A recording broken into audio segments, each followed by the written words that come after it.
بچوں کے لیے، یہ تو خواہشات ہیں جن پر ہمارا اپنا قبضہ ہے، ہر کنجی تو ہماری جیب میں، کون کہہ رہا ہے؟ وہ تو کبھی جا کے ملے گا ان کو جب موقع آئے گا۔ تو کہا یہ اتنا مال جمع کیا ہے تم پتر، تیری جان تو مشکل سے نکلے گی۔ تو کہتے ہیں میں دنیا دار تھا، دنیا دار کو نصیحت کریں تو وہ غصہ کرتا ہے، طنز کرتا ہے۔ کہتے ہیں مجھے غصہ آیا تو میں نے جھٹ سے کہا، لوگ کہتے نہیں تم اپنی قبریں جانا ہے تو میں اپنی، کہتے میں نے جھٹ سے کہا، میں نے کہا بابا میری جان تو مشکل سے نکلے گی تو تیری کیسے نکلے گی؟ تو کہتے ہیں بابا جی کہنے لگے پتر ادھر آنا ذرا۔ تو میں کاؤنٹر کے اوپر سے ہو کے بابا جی کے پاس آیا، وہ میری دکان کے فرش پہ لیٹے، کعبے کو منہ کیا، کلمہ پڑھا اور ان کی روح پرواز کر گئی۔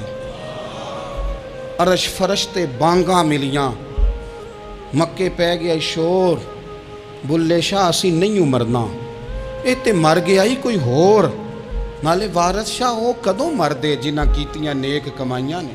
کہا یہ دیکھ لو مر گئے، بس اتنی کام تھا، تیاری ہے۔ امام غزالی کا آخری وقت تھا نا تو انہوں نے وضو کیا، غسل کیا، خوشبو لگائی، اپنے ہاتھوں سے چادر بچھائی، پھر تکیہ رکھا، پھر لیٹے، پھر حضور پہ درود پڑھا، اور پھر کہنے لگے رب اگر تیری مرضی ہے تو غزالی بھی تیرا تیار ہے۔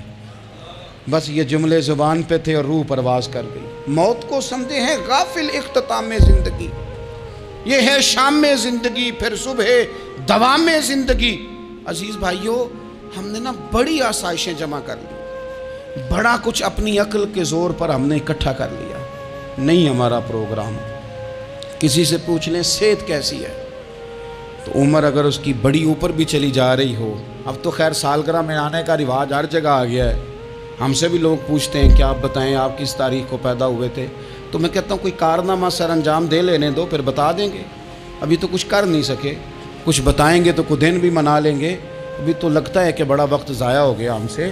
تو عزیز بھائی کوئی نہیں کہتا کہ اب ٹائم آ گیا ہے، شوگر ہو گئی ہے، بلڈ پریشر ہو گیا ہے، طبیعت خراب رہتی ہے، فلانا مسئلہ ہو گیا ہے، تو تمنا موت اور موت کا ڈر اور نہ مرنے کا ارادہ اور دنیا سے دل کو لگا کے رکھنا اور ہر وقت جینے کی خواہش پیدا کرنا اور ہر وقت حالمی مزید کی دوڑ میں رہنا، وہ لوگ اس لیے تیار رہتے تھے، دعائیں مانگتے تھے شہادت کی، کہ انہوں نے نا دنیا بنائی نہیں تھی۔ حضرت عمر نے تو دوسرا کرتا نہیں پہنا ساری زندگی، وہ جو مکان آ رہا تھا وہی چل رہا تھا، وہ تو تھوڑے پہ قرضہ تھا ان پہ، لیکن ہر نماز کے بعد صحیح بخاری میں موجود ہے وہ دعا مانگتے تھے، اللہم ارزقنی شہادتا فی سبیلک، یا اللہ ایسا نہ ہو میں تبھی موت چلا جاؤں، مجھے اپنے رستے میں شہادت کی موت دینا۔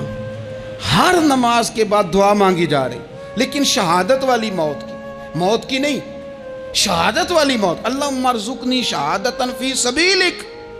اور مالک مدینہ چھوڑنے کو دل نہیں کرتا، یا اللہ شہادت کی موت دینا اور دینا بھی اپنے نبی کے شہر کے اندر، یہیں رہوں، یہیں میرا مدفن بنے۔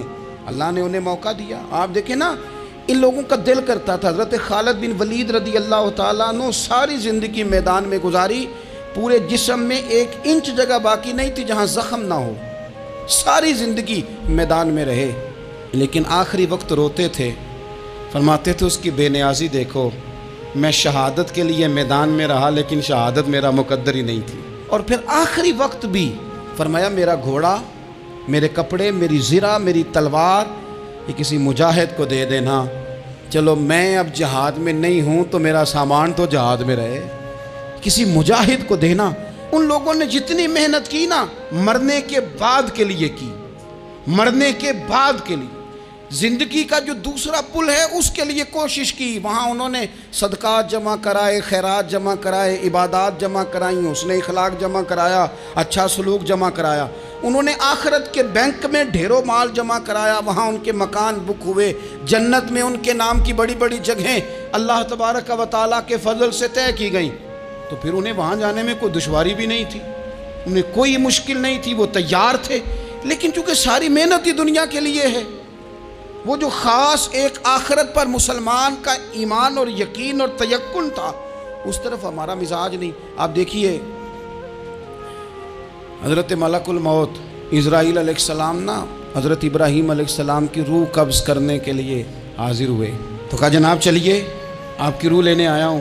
تو حضرت ابراہیم علیہ السلام فرمانے لگے اسرائیل، یہ قاضی ثناء اللہ صاحب پانی پتی رحمۃ اللہ علیہ نے اس کو تفسیر مظہری میں لکھا ہے۔ حضرت ابراہیم خلیل اللہ علیہ السلام فرمانے لگے اسرائیل، کیا کوئی خلیل بھی اپنے خلیل کی روح قبض کرتا ہے؟ واتخذ اللہ ابراہیم خلیلا، اللہ نے تو مجھے دوست بنایا، دوست ہو کے دوست کی روح قبض کرنے جا رہا ہے۔ حضرت اسرائیل نے ارادہ چھوڑا اور حضرت ابراہیم کا وہ جملہ لے کے رب کی بارگاہ میں حاضر ہوئے۔ عرض کی مالک جناب ابراہیم علیہ السلام نے فرمایا ہے کہ اللہ کی بارگاہ میں عرض کرو کہ مالک کیا کوئی خلیل بھی اپنے خلیل کی روح قبض کرتا ہے؟ تو رب کریم نے فرمایا اب میرا بھی پیغام جا کے جناب ابراہیم کو دے دو، ان سے جا کے کہو رب فرماتا ہے کیا کوئی خلیل بھی اپنے خلیل کی ملاقات کو ناپسند کرتا ہے؟ آپ کو تو ملنے کو بلا رہے ہیں، موت تو ایک پل ہے، یہاں سے گزریں گے تو جا کے محبوب سے ملیں گے، تو کیا کوئی خلیل بھی ناپسند کرتا ہے کہ وہ اپنے خلیل سے ملاقات نہ کرے؟ حضرت سیدنا اسرائیل علیہ السلام پیغام لے کے آئے اور کہا ہے اللہ کے خلیل رب فرماتا ہے کیا خلیل بھی خلیل کی ملاقات کو تو حضرت ابراہیم تو کھول کے روئے، کہنے لگے اب دیر نہ کر، اب ذرا جلدی کر، اب ذرا جلدی لے جا۔ اور میرے نبی پاک صلی اللہ علیہ وسلم نے فرمایا، سیاستہ میں حدیث ہے، فرمایا تم میں سے جو رب سے ملنے کو پسند کرتا ہے نا، جو اللہ سے ملنے کا شوق رکھتا ہے نا، اللہ بھی اس کی ملاقات کو پسند فرماتا ہے۔ تم میں سے جو رب سے ملنے کا شوق رکھتا ہے، اقبال کیا کہتے ہیں؟ کہتے ہیں تیرے عشق کی انتہا چاہتا ہوں، تو میری سادگی دیکھ میں کیا چاہتا ہوں، میرا ذرا سا تو دل ہے مگر شوق اتنا، میں وہی لن ترانی سنا چاہتا ہوں، مالک میرا دل کرتا ہے میں تجھ سے کہوں رب آریلی، میں تجھے دیکھنا چاہتا ہوں اور تو مجھے کہے لن ترانی، تو نہیں دیکھ سکتا، میرا ذرا سا تو دل ہے مگر شوق اتنا، میں بھی وہی لن ترانی سنا چاہتا ہوں۔ پھر خود ہی کہنے لگے او بھری بزم میں راز کی بات کہہ دی، میں بڑا بے ادب ہوں سزا چاہتا ہوں۔ یہ تو سب کو بتانے والی بات ہی نہیں تھی جو میں نے بتا دی، بھری بزم میں راز کی بات کہہ، بڑا بے ادب ہوں سزا چاہتا ہوں۔ نبی کریم علیہ السلام نے فرمایا تم میں سے جو رب کی ملاقات کا شوق رکھتا ہے نا، اللہ بھی اس کی ملاقات کو پسند فرماتا ہے۔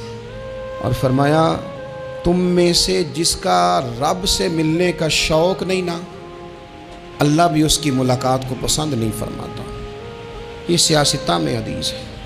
ایک دفعہ غور کر نہ لیں، فلاں سے ملنے کو بھی جی چاہتا ہے، فلاں علاقہ دیکھنے کو بھی جی چاہتا ہے، فلاں کی ملاقات کو بھی جی چاہتا ہے، کبھی اس کو ملنے کو بھی جی چاہتا ہے جس نے بنایا ہے سارا کچھ، کبھی اس کی صحابہ تو تڑپ کے حضور کی بارگاہ میں آئے تھے نا، وَإِذَا سَأَلَكَ عِبَادِي عَنِّي فَإِنِّي قَرِيبٌ، تڑپ کے کہا تھا یا رسول اللہ صلی اللہ علیہ وسلم سالوں بیت گئے، سجدے کرتے، عبادت کرتے، روزہ رکھتے، حج کرتے، زکوٰۃ دیتے، اب دل کرتا ہے کبھی وہ ملے، کبھی اسے دیکھیں، کبھی اے حقیقت منتظر نظر آ نہ لباس مجاز میں، لاکھوں سجدے تڑپ رہے ہیں میری جبین نیاز میں، دل کرتا ہے ملنے کو۔ تو جب صحابہ نے آ کے حضور کی بارگاہ میں یہ عرض کی نا یا رسول اللہ رب سے ملنے کو جی چاہتا ہے، تو اللہ نے فرمایا وَإِذَا سَأَلَكَ عِبَادِي عَنِّي فَإِنِّي قَرِيبٌ، اے محبوب جب میرے بندے آپ کے پاس آ کے میرے بارے میں سوال کریں تو ان سے فرما دو میں تو ان کے قریب ہی ہوں، جب بھی دعا مانگیں گے میں ان کی دعاؤں کو قبول فرماؤں گا، میں قریب ہوں ان کے۔ اپنے دل کے اندر شوق ہو، اللہ رسول کی طرف بڑھنے کا شوق ہو، مسلمان موت سے نہیں ڈرتا، لیکن صحیح بخاری اور صحیح مسلم میں حدیث ہے، نبی پاک علیہ الصلوۃ والسلام نے فرمایا آج ایک مسلمان 1000 کافر کو آگے لگا لیتا ہے اور کافر بھاگ جاتا ہے، ایک وقت آئے گا ایک کافر ہوگا اور 1000 مسلمان کو بھگا ڈالے گا۔ یا رسول اللہ کیوں؟ ہمارے پاس اسلحہ نہیں ہوگا، ہمیں لڑنے کا سلیقہ نہیں آئے گا۔ تو نبی پاک علیہ السلام نے فرمایا یہ مسئلہ نہیں، تمہیں وہن ہو جائے گا، وہن۔ یا رسول اللہ یہ وہن کیا ہوتا ہے؟ تو حضور نے فرمایا تمہیں نا زندگی سے پیار ہو جائے گا، تمہیں مرنا برا لگے گا، کراہت آئے گی مرنے سے، تم مرنا نہیں چاہو گے۔ تو جب کسی کو زندگی سے پیار ہو جائے تو پھر وہ بھاگتا ہے، پھر وہ ہر بندے کی ہر بات مانتا ہے چونکہ وہ جینا چاہتا ہے۔ اور کچھ لوگ ایسے ہوتے ہیں وہ جب بدر میں مسلمان پہنچے نا تو جاسوس بھیجا ابو جہل نے، کہا جاؤ پتہ کر کے آؤ لوگ کتنے ہیں اور ان میں جوان کتنے ہیں، بوڑھے کتنے ہیں اور اسلحہ کتنا ہے۔ جاسوسی اس دور میں بڑی آسان تھی، کوئی مخصوص وردی تو فوجیوں کی ہوتی نہیں تھی۔ تو وہ شخص آ گیا، مسلمانوں کو دیکھ کر واپس گیا، تو جا کے اس نے بدر کے دن ابو جہل سے کہا کہ وہ 313 ہیں اور ان میں بچے بھی ہیں، بوڑھے بھی ہیں اور اسلحہ بھی زیادہ نہیں، اور گھوڑے اور اونٹ اور سواریاں بھی تھوڑی ہیں۔ تو ابو جہل بڑا ہنسا اور معاذ اللہ کہنے لگا کیا ان نے ہم سے لڑنا ہے، تھوڑے سے تو لوگ آئے، اس طرح کرو صبح نا انہیں پشتوں پہ باندھ کے نا گھوڑوں کی تو مکے لے چلتے ہیں، وہاں جا کے دیکھیں گے ان کے ساتھ کیا کرنا ہے۔ تو وہ جاسوس کہنے لگا پوری بات تو سن لے۔ اس نے کہا پوری بات کیا ہے؟ کہنے لگا آئے 313 ہیں پر گھر واپس جانے کا کسی کا بھی ارادہ نہیں، وہ کشتیاں جلا کے آئے ہیں، میں رات وہاں گزار کے آیا ہوں، میں نے بوڑھوں کو بھی شہادت مانگتے دیکھا ہے، میں نے بچوں کو بھی شہادت مانگتے دیکھا ہے، میں نے ایک ایک کے سینے میں مر مٹنے کا جذبہ دیکھا ہے، وہ جینے کی امنگ لے کے نہیں آئے، ہتھیلی پہ رکھ کے آئے ہیں جان، اور ایک ایک شخص شہید ہو کے جانا چاہتا ہے، اور وہ ایک دوسرے کے پیچھے چھپیں گے نہیں۔ یہ جو موت ہے نا، موت یہ تو ایک پل ہے، اس سے گزریں گے، اللہ رسول کے حضور جائیں گے، جنت کی نعمتیں، خدا کی تیار کی ہوئی رحمتیں مسلمان کا آگے بڑھ کے استقبال کریں گے۔ حضرت عمار بن یاسر رضی اللہ تعالیٰ عنہ کو زخم لگ رہا ہے میدان جہاد میں، اور تیز زخم لگ رہا ہے، سخت تکلیف میں۔ تو ایک شخص نے آ کے پوچھا کیا حال ہے؟ تو آپ فرمانے لگے حال کیا ہونا ہے، تھوڑا سا ٹائم رہ گیا ہے۔ تو بندہ پریشان ہو گیا، اس نے کہا کس بات میں؟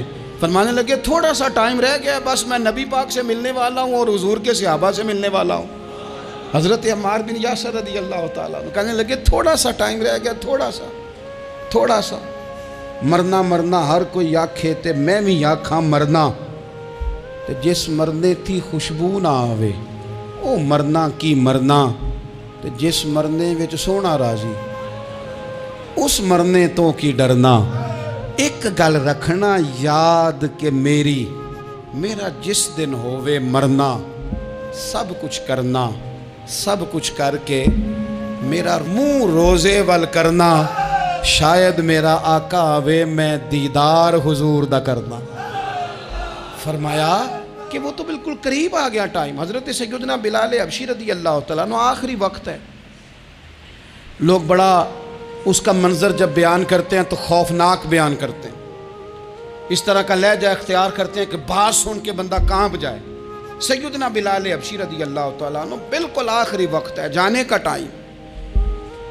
تو حضرت بلال کی اہلیہ قریب بیٹھی ہیں، تو کہنے لگی بڑے غم کا موقع آ گیا، غموں کی رات شروع ہو گئی، حالات میرے لیے مشکل آ گئے۔ آپ نے فرمایا کیا ہوا؟ کہنے لگی آپ جا رہے ہیں۔ تو حضرت بلال کہنے لگے یہ غم کا موقع نہیں، یہ تو خوشی کا موقع ہے، میں جاؤں گا تو حضور سے ملوں گا نا، جاؤں گا تو نبی پاک سے ملاقات ہوگی، یہ تو میرا ملاقات کا وقت آیا۔ تو اپنی زندگی کے اندر انسان کچھ اپنی آخرت کے لیے کرے، کچھ زادراہ جمع کرے، کچھ وہ تیاری کرے، کچھ اس کے پاس ایسے اعمال ہوں جس کی بنیاد پر اس کا رب رسول کی بارگاہ میں حاضری کو جی چاہے۔